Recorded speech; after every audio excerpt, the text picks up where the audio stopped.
Hi, my name is Vivan and I'm from grade 5B, and here I am today to talk about why I feel the NEEB Book Awards is relevant to me. I feel the NEEB Book Awards is relevant because they open my mind up to different kinds of books, different authors, a range of different topics, and different kinds of genres and formats like graphic novels, comics, and verse novels. I feel they also open my mind up to a whole lot of authors who I may not have ever had the chance to hear of before. While there are authors like Roald Dahl and Enid Blyton who are famous all over the world, NEEB Literature Fest and Book Awards has introduced me to authors like Oliver Paumovan, Veera Hiranandani, Arifa Tehseen, and Payal Kapadia, and a whole lot of others who I may not have ever had a chance to know or read about if it hadn't been for our Literature Fest or awards. Also, we have been reading some books like The Bridge Home and The Boy at the Back of the Class as a required reading for our novel study in grade 5.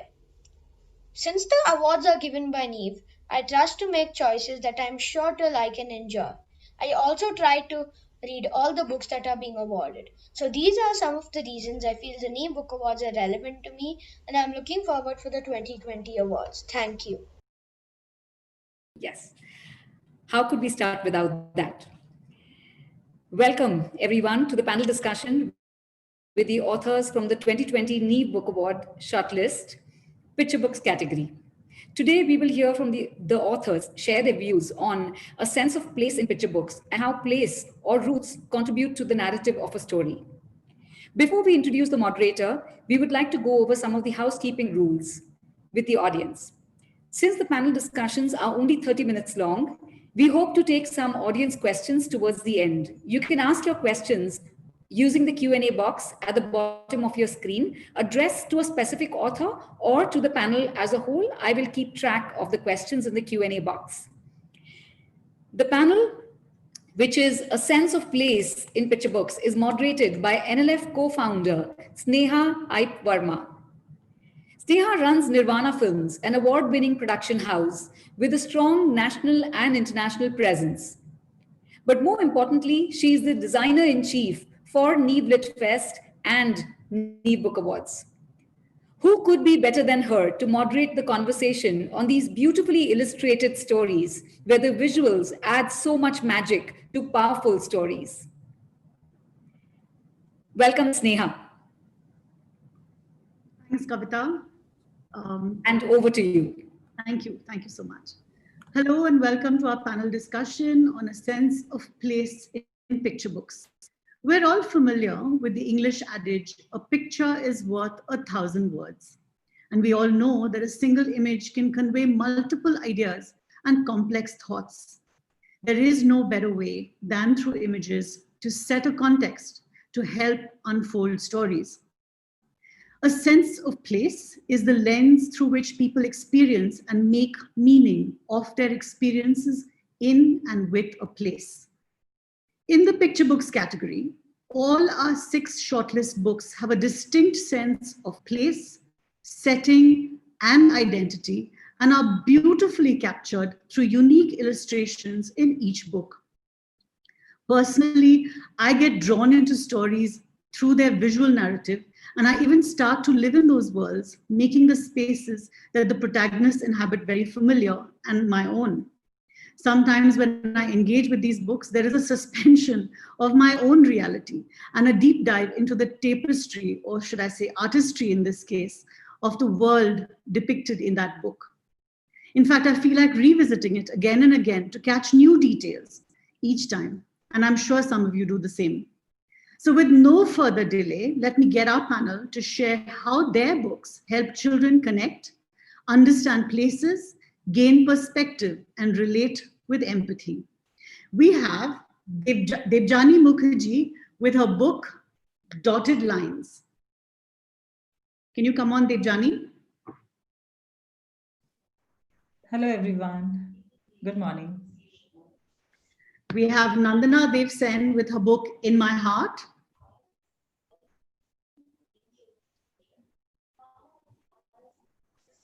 Hi, am I visible? Oh. Yes. Hi, Nandana. Hi. We have Ringchin with her book, The Gular Flower. We have Vinita with her book Lost and Found in a Mumbai Kolivada. Hi, everyone. We have Nivedita Subramaniam with Amama Sari. Hi. And we have Shobha Vishwanath of Karadi Tales with the book Mountains of Mumbai on behalf of Labanya Ghosh and Pallavi Jain. Good morning, everyone. Thank you, Sneha. Great. It's great to see all of you. Let's start with Devjani and her fascinating book, Dotted Lines, illustrated by Bhuri Bai Bhil, which has got a tongue twister right there. And it's a book based in Jhabua, a village in Madhya Pradesh. So Devjani, can you describe what fascinated you about exploring Bhuri Bai Bhil's art and her life? Also, is it a story about, it is a story about a girl who broke the glass ceiling in her world and gave, and art gave her that identity. So would you be able to tell us about that journey and what fascinated you about it? Yeah, sure. So I was introduced to Bhuribai's village Jhabua in Madhya Pradesh through her paintings of her village life. And when I asked her to describe her paintings, she would even name the trees that she's painted there. Like this is the peepal, the mahua, the aam. They would have tattoos of these symbols, and each leaf of those, trees would be different. Then she would talk about the games that she played, the colors she made from the roots and the flowers, and how the mud that you take from the crabs' homes, they are the best binding agents. She also spoke about her Bhil festivals. The Bhil community believed that if every household of that village painted their homes during the Pithora festival, it would bring rain and fulfill their wishes. There is another festival called the Bhagoria Mela, where young men and women would meet, introduce each other with betel leaves, and then elope. And they would spend some time with each other somewhere else and return to the villages and marry only if they feel that they are compatible. So I put together all these fantastic stories that I collected from many people in the Bhil community and weaved them into Bhuribai's journey. So this book, Dotted Lines, is also about her personal journey, moving from her village to the city and her journey of becoming an artist. The community also restricted women to paint the traditional Pithora painting. It would be practiced only by the village priests or the shamans.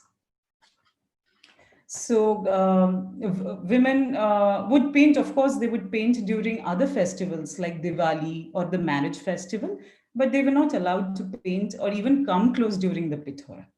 So today, Bhuribai is a celebrated artist who paints stories from her villages and these festivals with a wider lens, because she can't paint the Pithora, but she'll go 2 steps back to draw this shamans painting the Pithora.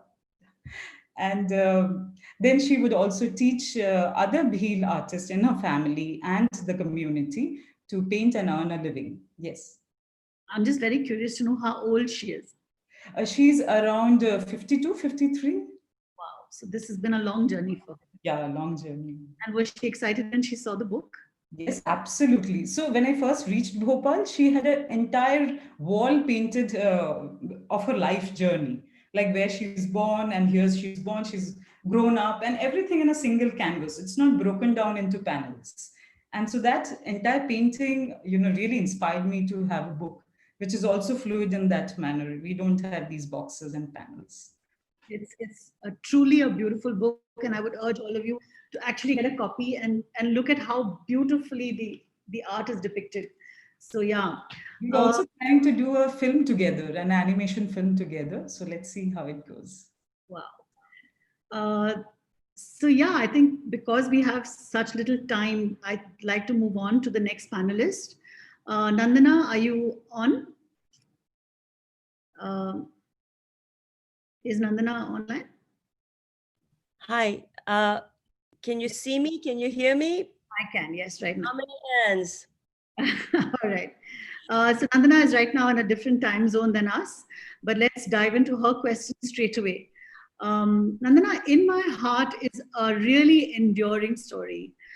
with a very, with heartwarming illustrations by Ruchi Masane. I hope I'm getting the name right. The book is about a very different kind of place.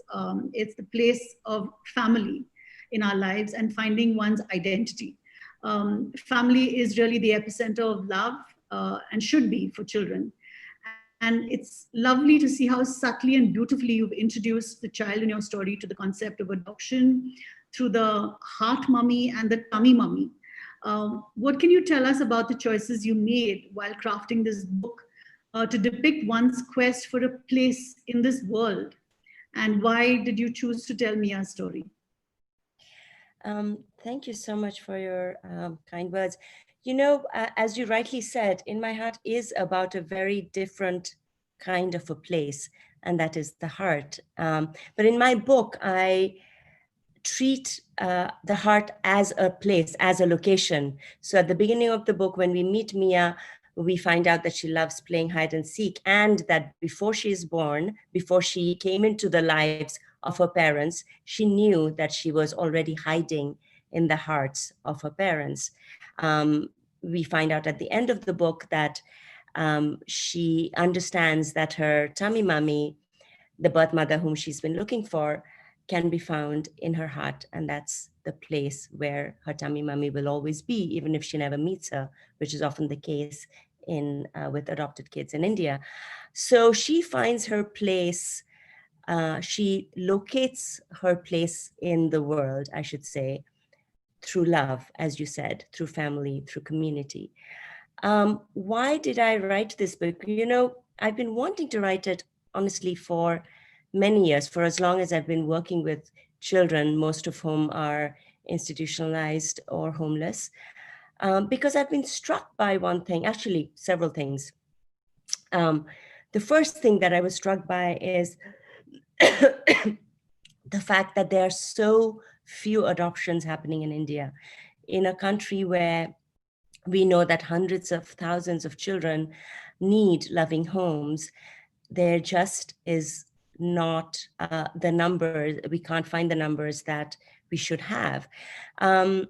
Connected to that, I think, perhaps, is the fact that there's a huge silence about adoption in popular culture, in mainstream media, not only in children's books, not only about adoption, but about non-traditional family units. So any kind of alternative family situation, which includes surrogacy or gay parenting, it's not really covered in the books that we read, in the media that surrounds us. So, and because of that, I think there is a kind of pervasive, there's a kind of deep-seated anxiety about non-traditional family units in India. There's also a lot of confusion. There's still a kind of stigma attached to adoption, sadly and kind of bewilderingly. But there is also confusion sometimes within a family, within an adoptive family, about how to approach certain issues involving adoption. There's confusion around non-traditional family structures about the best way to respond to an alternative family unit. So really, I wanted to write a book that would make everybody more open to adoption, to accepting alternative family units, and that would make it possible for children and parents to together discover all the ways in which families are beyond genes, connected through the heart.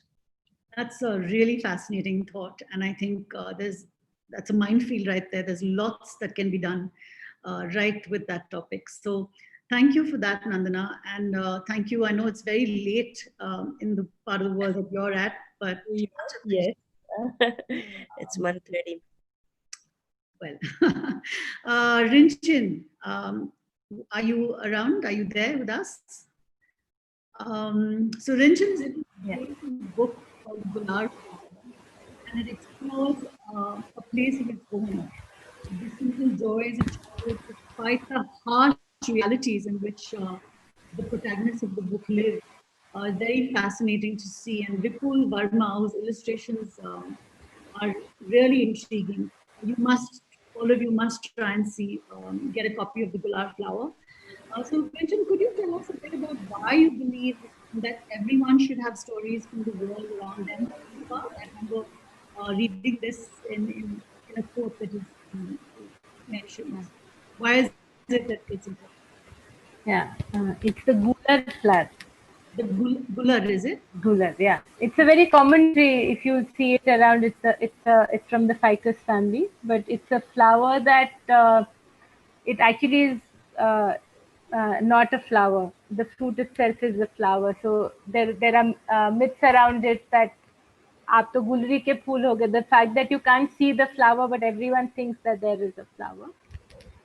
Yeah, so I think, like you said, that the protagonist of this story is, while she has her own curious inside world, her relationship with her grandmother, her playfulness with her mother, but it is set in a context which is very harsh from the outside. Her reality, while there is the playfulness and innocence of childhood and of a young child, everything else clashes with it, and it is very different from the reality that most of us grow up in. So I think writing these stories is because right now, because of where I'm at now, these are the stories that are coming out, and those are the stories that I want to write. But I think also they're not specifically written for outside. They're written for the children that are the protagonists of this story. So hopefully that we all find our place in literature also, because there is a lot of times many children like Rinchu, who is the protagonist of this story, or the story before this, is not a child that is usually seen in stories, or it is seen only in terms of um, as someone that is being talked about. But so that was one. But the other thing, I think, with the kind of audience that right now we are talking of, I think it is also important for children to see different lives that are around them, while we know and because nothing is in a vacuum.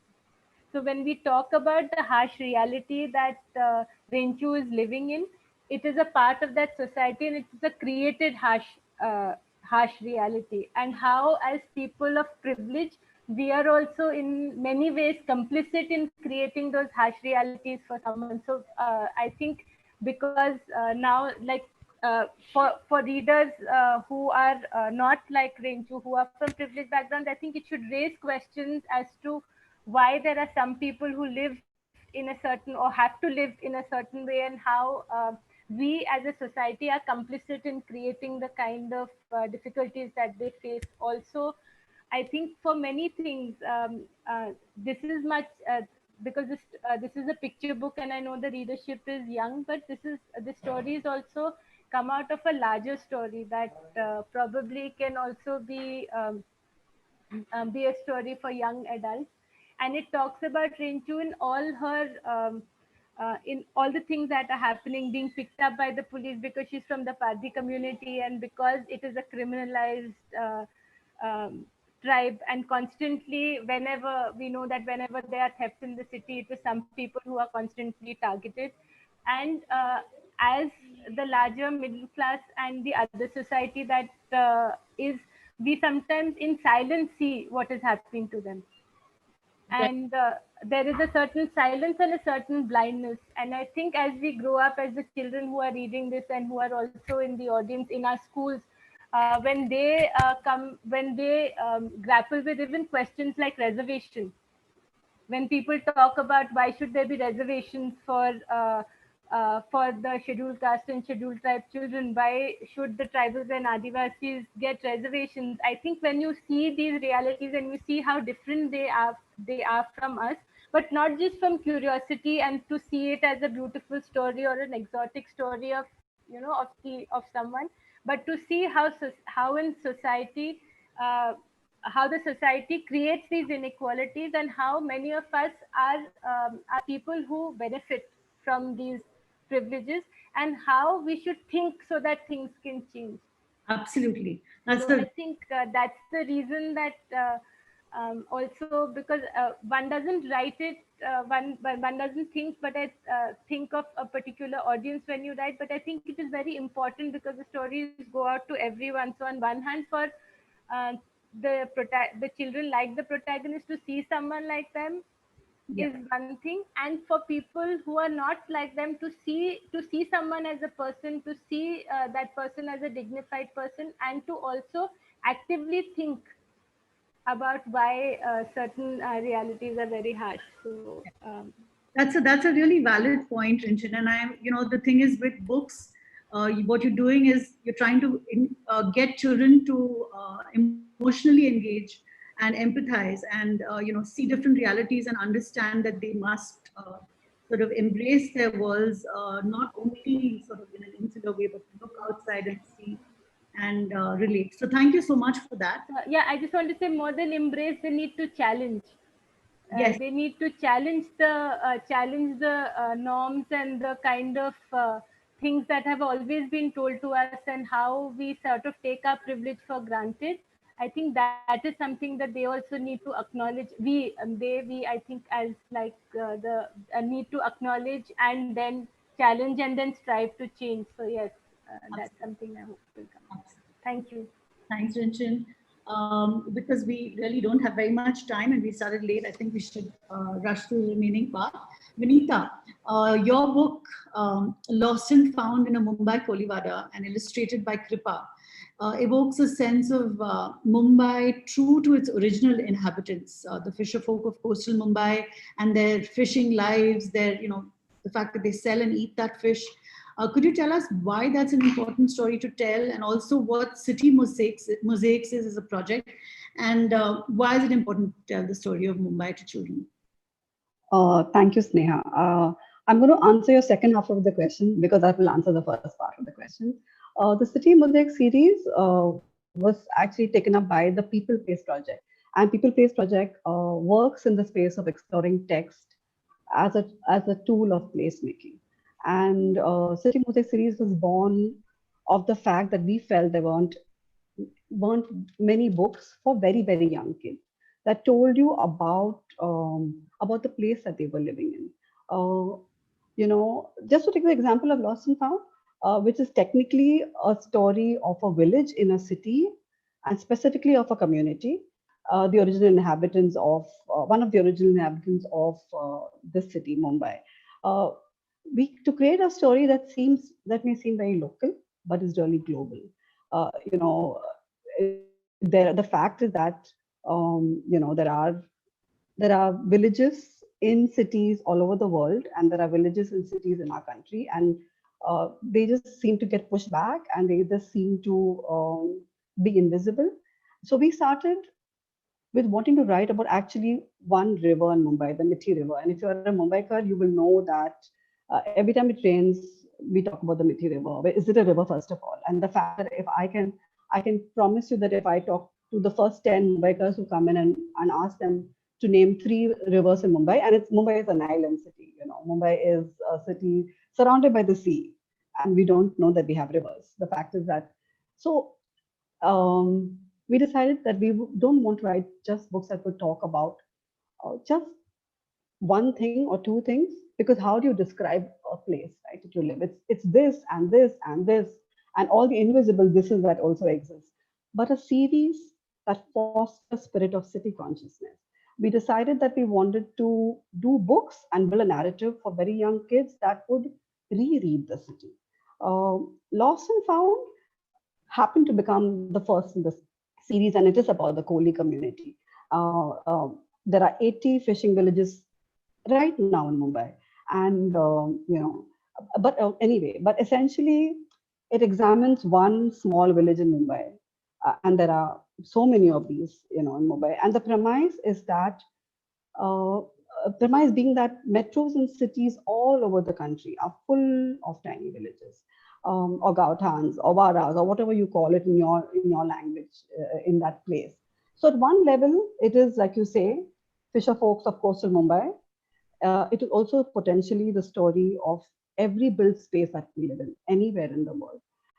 If you examine the geography of the land, you will fully understand actually its history, its anthropology, its sociology.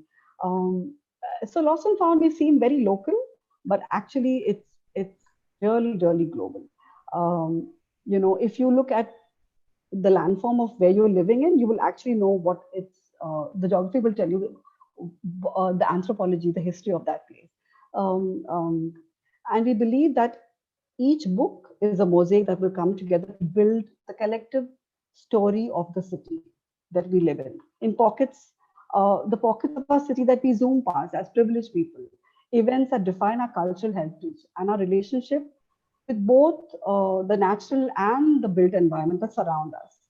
And knowing that children's books act as mirrors, reflecting the world and what we choose to see, we felt that we need stories that sensitize children, point them out to marginalized communities, to city history, to start conversations in homes, hopefully become the lens, the frame, the perspective for teaching across curriculums, and hopefully beyond that. Right. Actually, so I must tell you that when I read the book, I was immediately transported to Kolivada in Mumbai, and I could smell the fish, and I wanted to eat the fish and rice. So clearly, the book's done its job. We'll move to Nivedita, who's also in another time zone. Nivedita is the writer and illustrator of a book called Amama's Sari. It is a book that explains how a picture book with no text can be so eloquent. In the unsaid, a lot gets said because of the use of amazing detail and textures. So Nivedita, can you paint a picture from your childhood for us and tell us what about your grandmom, B. Vasanta Kumari, and her habit of repurposing struck a chord with you, and why is it relevant to tell the story to children today? You'll have to unmute yourself. Yeah, thank you, Sneha. So when I was growing up, I saw my grandmother reuse and repurpose things all the time. I think it was very natural to her, as it is, I think, to many of my friends who have mothers and grandmothers who do the same thing. And it was, so over the course of my childhood, I saw her bring her skills, which she loved tailoring, she loved embroidery, and she took a lot of pride in creating something new. But I think she took even more pride in extending the lifespan of something, in giving it a second and a third and a fourth life. And this was something that for me was always magical to see. I would see something new and I would recognize it from something else. And it was always, I would always wonder, for example, I remember a lot of my dolls had clothes that were made from bits of sari, zari, or just some bits and bobs that she had saved. And nothing was thrown away because she actually actively used it as part of some project or the other. And I think this, in some ways, I feel like she wasn't even, recycling was very organic. There was no, I don't remember ever having had a conversation about this at all. It was just present in my life, and it was an important, because it was important to her. And I remember reading on the Neve site, there was, I think, Anaya from Grade 5 who's reviewed the book. And she says, you'd think a book about recycling would be boring, but I really enjoyed looking at the illustrations, and that made me really happy. And also the fact that she says that I wondered, though, if the sari could be made into even more interesting things. And I think my grandmom would be right. She'd say, yeah, right on, like that's exactly what this is about. So yeah, and in this world where everything is use and throw, how relevant is this book? We have to inculcate these values in our children, and I think it's such a pivotal book for children to actually access. So thank you so much, Nivedita. We have Shobha Vishwanath, who is the publisher of the book The Mountains of Mumbai, written by Lavanya Ghosh and illustrated by Pallavi Jain, both of whom could not be on the panel. The book is beautifully illustrated, and it's in the landscape mode, and you can see it right behind Shobha there. And it lends itself to a stunning, to a stunning imagery of Mumbai, to the bustling city Mumbai, which is very unlike Vinita's book.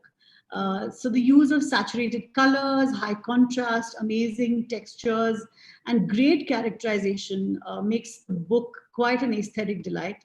So Shobha, could you tell us how you see the use of place in this book to be different from many others that you may have encountered in the past? And what decisions did you make along the way to tell the story in the way it's been told, and something about the landscape format? Yeah. Thanks, Neha. Thank you, Kavita. And thank all you wonderful authors for being a part of this panel. I wish I had published all of your books, but I'm glad to represent Lavanya here today. Actually, the book emerged out of a picture book writing workshop that we did in collaboration with Toto Funds the Arts in Bangalore.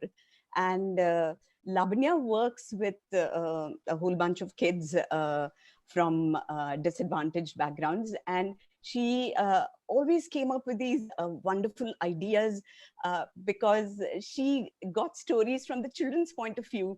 And this one story actually emerged from something a child told her in her classroom, or in her in something that she was conducting, a workshop she was doing.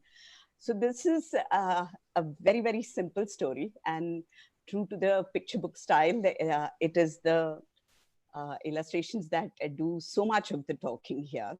That a child from Ladakh visits her friend in Mumbai, and Duma, the Ladakhi girl, tells Veda that, Bombay is nice and bustling and wonderful, but I really, really miss the mountains of Ladakh. And Veda gets very perturbed. Oh my God, what are these things called mountains? And what is it to have a mountain in your vicinity? And she takes her friend Duma on top of a skyscraper, and she says, doesn't it give you the same experience of climbing a mountain? I mean, does your heart go faster? And do you get the doesn't the breeze blow in your face when you're up there in the terrace? And then it ends. It's just about the wonder and innocence of childhood, how children can don't stay really sad for too long, or just get quickly out of a situation that is depressing, probably. And this story is about friendship. It's also about this wondrous city of Mumbai. And both Lavanya as well as our illustrator Pallavi Jain are both from Bombay. And I think as a publisher, that makes a lot of difference. If you're writing about a city, you ought to belong to that city, I think, to catch all these nuances. And especially true with the illustrator, because the things that she got, the way vada pav is written in a stall, or bhelpuri is written, or these fantastic images that you would miss of a cobbler on the street side, is all something that Pallavi has captured. We had initially planned the book in our regular picture book format size, which is a 9x9 square book. But this was Pallavi's first picture book that she was illustrating. And her illustrations are just so immense and wonderful. But when the illustrations came to us, they were all very dense, and there was just no room, no breathing space for us to put the text in, or the text was getting completely lost in this 9x9 format. And so we played around with a few formats, and then we decided we'll make it like a long book. This is 14x7, and then the illustrations just really came to life. And I feel sometimes it's not always that publishers get this, but with some books, the marriage between the text and the illustration is just so perfect, and then that this is just going to be a gorgeous book. And I just want to quickly, because Lavanya could not be here, she had another place that she had to be, and I just want to read a little bit from what she has sent for me to share with you, if there's still time, just a couple of minutes. She talks about Bombay as a city without limits. She says, Mumbai is a city of chaos, concrete, and color.